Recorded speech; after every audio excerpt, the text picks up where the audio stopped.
This is Covering the Spread, part of the FanDuel Podcast Network.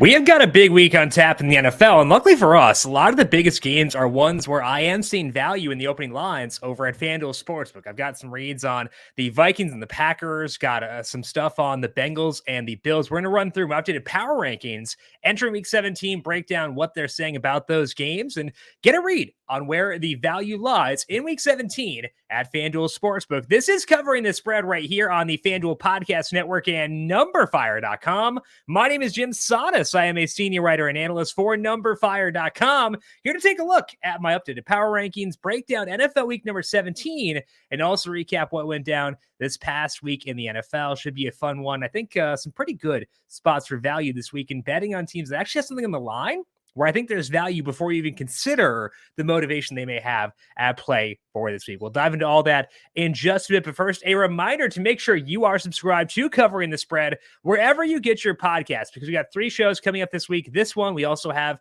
a semifinal breakdown for college football coming up tomorrow, and our full NFL Week 17 preview coming up on Thursday. So 3 shows this week with the abbreviated timeline due to the holidays, back to a more regular schedule next week as we get set for the playoffs and Week 18 in the NFL. So search for Covering the Spread wherever you get your podcasts, hit subscribe, and if you like what you hear, leave us a rating and review as well. And also you can find all these up on the FanDuel YouTube page. The Week 17 NFL FanDuel Sunday Million for Daily Fantasy is officially live on FanDuel. Showcase your NFL knowledge and construct your best 9-player roster while staying under the salary cap. Then follow along using FanDuel's live scoring feature to compete for your share of $1 million in cash prizes, including a cool $200,000 to first place, all for an entry fee of just $5. No shortage of big names on the slate for this week. Sunday is approaching quickly, so go to FanDuel and submit your lineups today. Eligibility restrictions apply. Go to FanDuel.com or download the FanDuel app for more details. Now, I'll start things off for this week by taking a look at updated power rankings based on what my numbers say for this week, because they actually do tell us a key story in looking at that Monday night matchup, a huge one here between the Bills and the Bengals. Bengals hosting this game. And if I look at my traditional model, I've got the Bengals a hair ahead of the Bills after injury adjustments. In my newer model, it's been the Bills up top for the whole year, pretty much. They've been the number one team almost this entire year. But entering Week 17, the Bengals are actually first there. Now, they're not there straight up because the Bills hold the edge there. But once you account for Jamar Chase being healthy, him being back, T. Higgins being healthy, and also the scheme change the Bengals made in Week 5, their offensive efficiency numbers are unhinged in how good they are.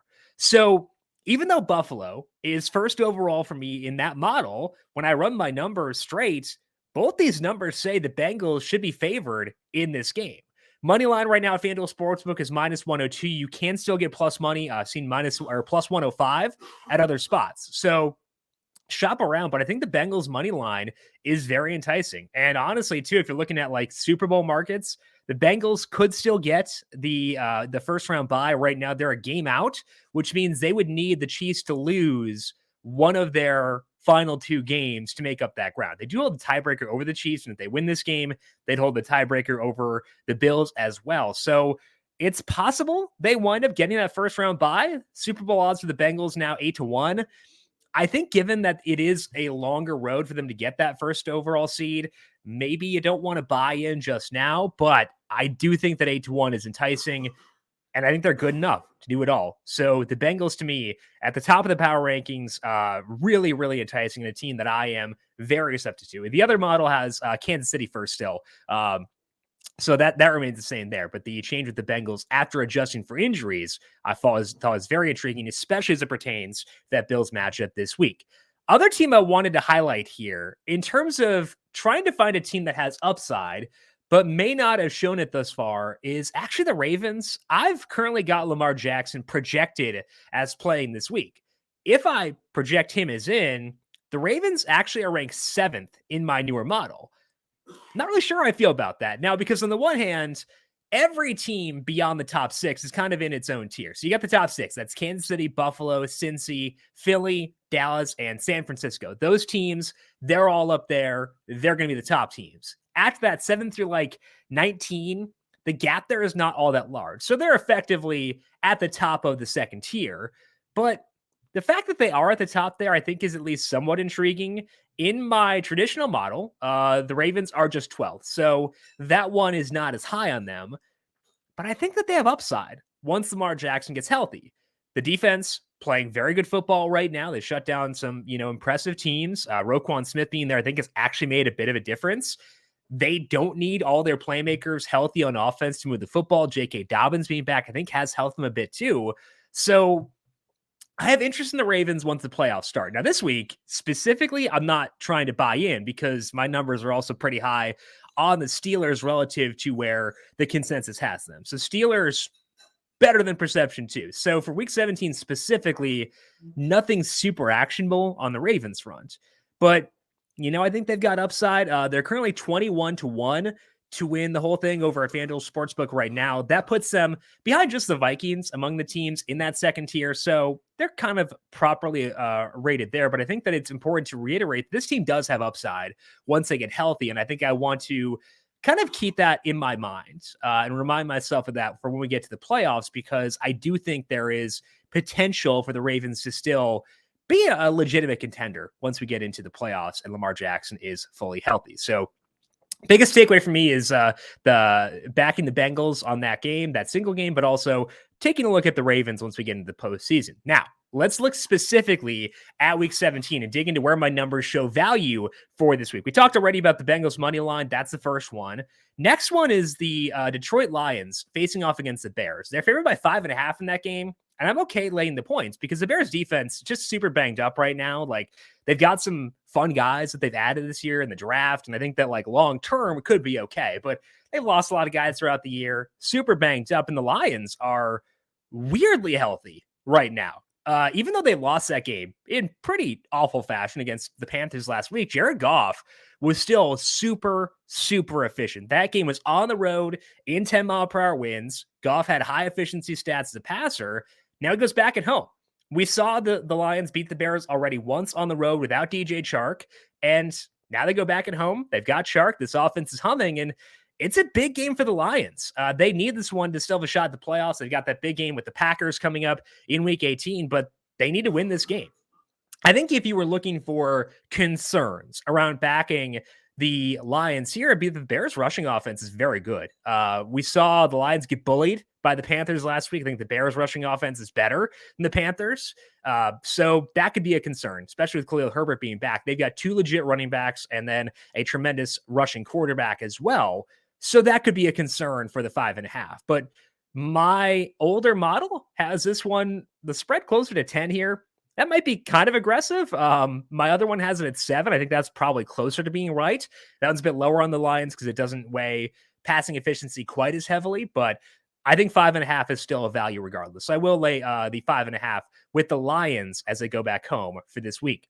I'm also going to lay the points with the Giants. They are favored by 3.5 against the Colts. My model has this at 6.9. Now, this is mostly about the Colts. Nick Foles last night, I think, reminded us why he was a third stringer at certain points this year, behind Sam Ehlinger, behind Matt Ryan.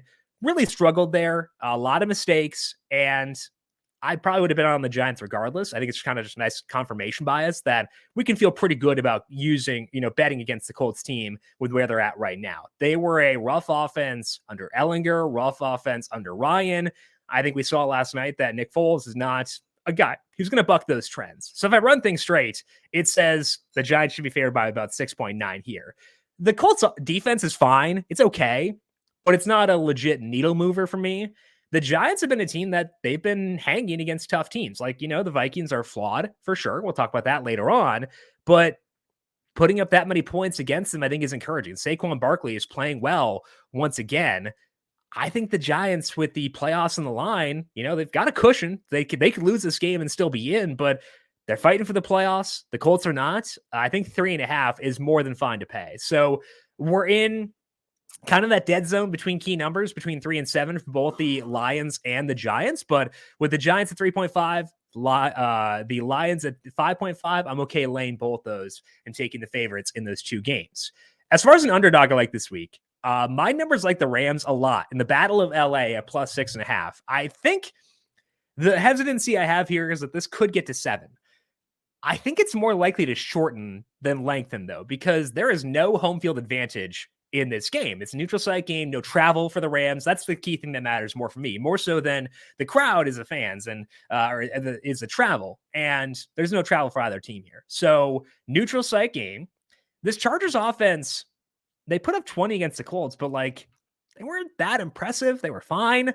They're not a very explosive team, which means it's harder for them to cover a big number. They're probably not going to blow up offensively.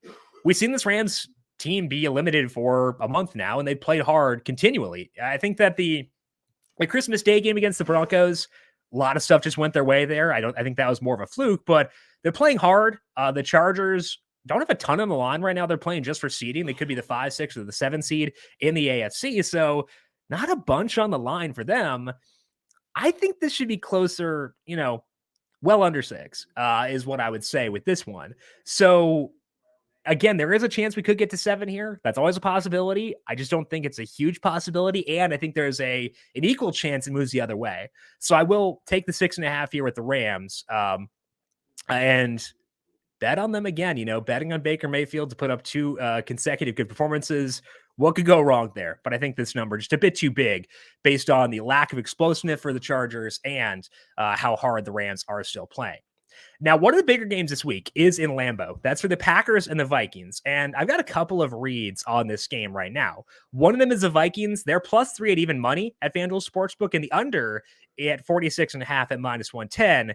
I like both those. You can still get some 47s out there. So as always, shop around before betting this over at FanDuel Sportsbook. But both these teams are slow. The Packers run the clock down to 0 every single play, and that drains clock. That keeps games shorter. We saw in that Miami game, they were tracking towards a super high total early on, but it finished at 46 points. That's because they run at a sluggish pace. It's the slowest game of the week based on the numbers that Brandon Gadula runs over a numberFire, which is the ones I use in my total model.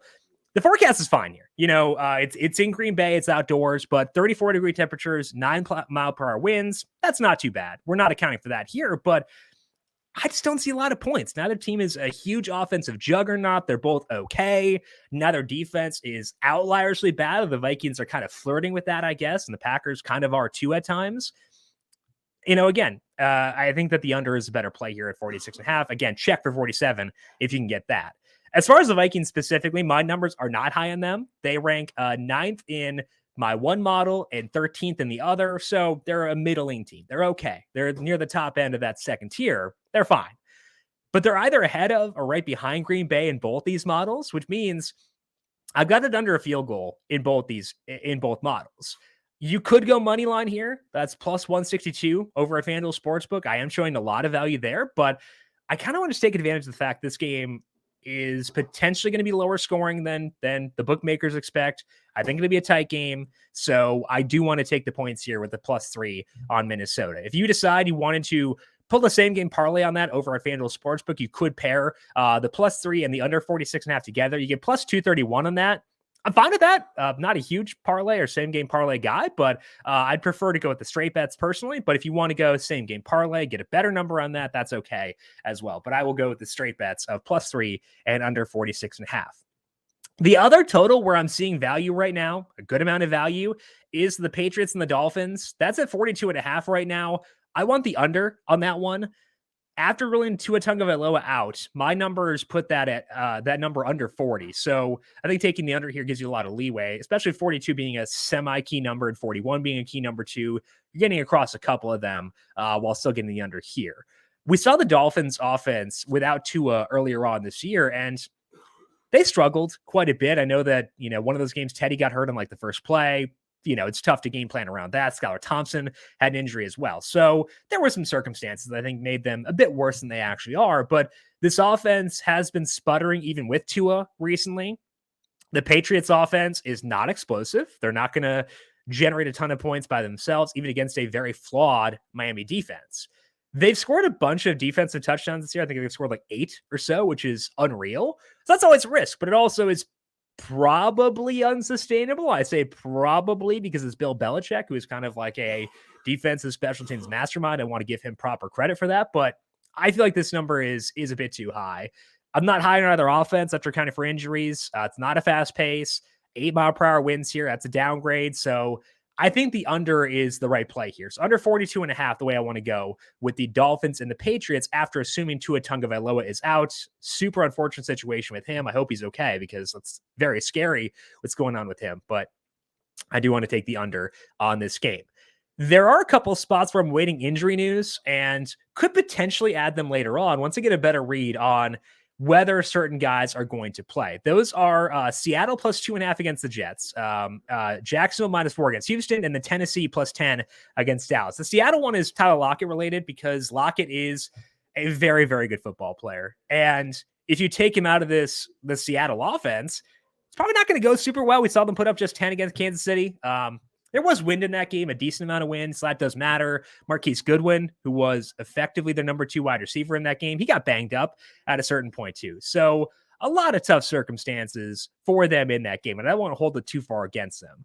I'm showing quite a bit of value on Seattle right now, so maybe I would bet this even if Lockett doesn't wind up playing, but I'd rather get a good read on him first before deciding to proceed on that one with Seattle plus 2.5. Jacksonville -4 against Houston. That depends on who's going to play in this game for Jacksonville, because as with Tennessee, it all hinges on what happens for them next week 18, when they face off against each other. I've got Malik Willis in a starter for Tennessee right now, and that does still show value on Tennessee, but I think there's a legit chance they sit Derrick Henry this one too. We've seen them actually do that before, where they had a big game in the final game of the year, nothing on the line the game before that, say it sat out Derrick Henry and decided to go that way. It would not surprise me at all if they did that once again Thursday night, especially Mike Vrabel said Monday that, hey, it's a tight turnaround, trying to get him back in there might be tough, kind of telling you all you need to know with that one. So I would not be shocked if Derrick Henry sits out. And if he does, I think that actually would hurt Tennessee as well. So probably not taking Tennessee plus 10, probably not taking Jacksonville -4 against Houston either, because maybe they decide to sit some guys. My model's been a bit too low on Houston regardless recently, so kind of gives me a nice out to not bet against them there once again. So I do think Seattle plus 2.5 is the one I am most likely to take. Once they get a read on Tyler Lockett's health, I'd be most likely to go money line on that one. But I want to get a read on him before I decide to dive into that one. The one total where I'm waiting injury news is for Baltimore and Pittsburgh. I want to see if Lamar plays because that total is 36 right now. Wind speeds of 8 miles per hour. I've got that closer to 40. So I do like the over for the Ravens and the Steelers on Sunday night, but I want to get a read on Lamar first. If he practices Wednesday, I'll probably take the over there. Even if he gets up to like 37.5, I would still take the over. If we get Lamar in practice on Wednesday, I'd feel good about that, but I want to get a read on him first. So the two most likely ads to me this week would be Seattle money line against the Jets once we get news on Tyler Lockett, and then over on Steelers Ravens. If we get confirmation Lamar would play, I'd take that over up to 37.5, the over on that. So to recap, things I am taking right now based on my numbers and based on the current odds at FanDuel Sportsbook, I do like the Lions -5.5 against the Bears. I like the Giants -3.5 against the Colts.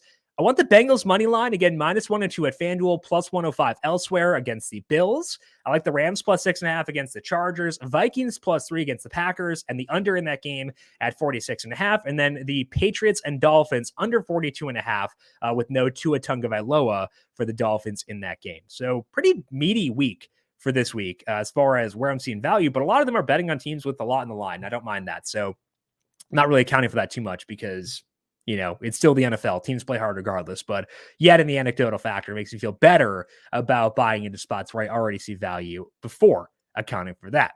No, that's all we got here for the Week 17 first look. Back once again on Thursday to break down a full read on Week 17. We'll get to that later on. But for right now, let's go back to last week and recap what went down here on the show on covering the spread. I had a solid week despite having, I think, a really bad read on 2 quarterback situations. Let's start with that because I talked about how there were 3 teams I thought were interesting for teasers last week. Those teams, and again, I'm not a big teaser guy, just happen to be a lot of teams that fit with the key numbers and were values in my model. Those teams were the 49ers, the Ravens, and the Titans.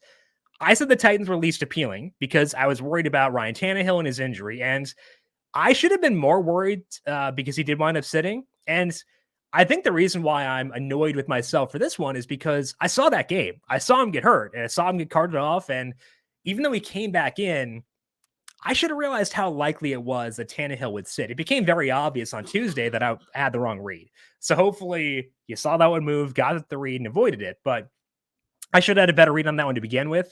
They lost that game outright.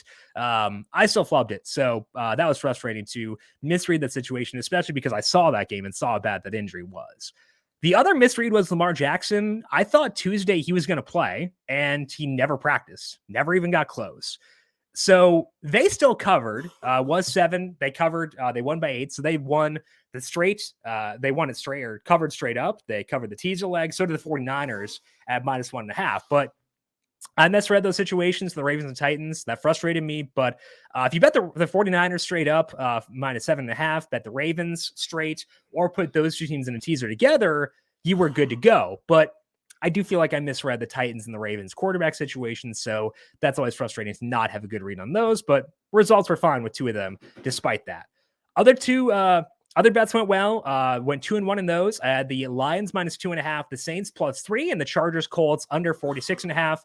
Lions flopped pretty badly, but the Saints won that game outright by 7. Chargers Colts finished with just 23 points. So good results this week, which was nice. Encouraging by that. I will happily take that. And it's nice to get good results when you make mistakes, because sometimes you get bad results when you play things well. So to get good results and you make mistakes, I'll take that for sure. Be pretty happy with how things played out for me last week. Our NFL guest this past week was Austin Swaim. You can check him out on Twitter at aswaim3. He's a writer for us over at numberFire.com.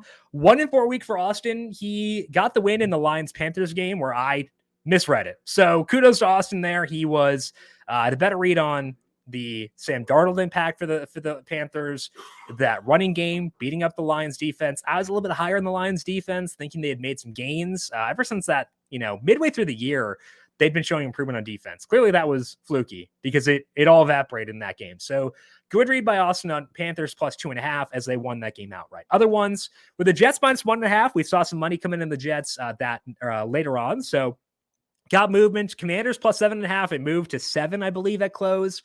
Eagles +4.5 went back to 5.5. And then Broncos -2.5. So 1-4 overall, but did get some good movement on the Jets and the Commanders.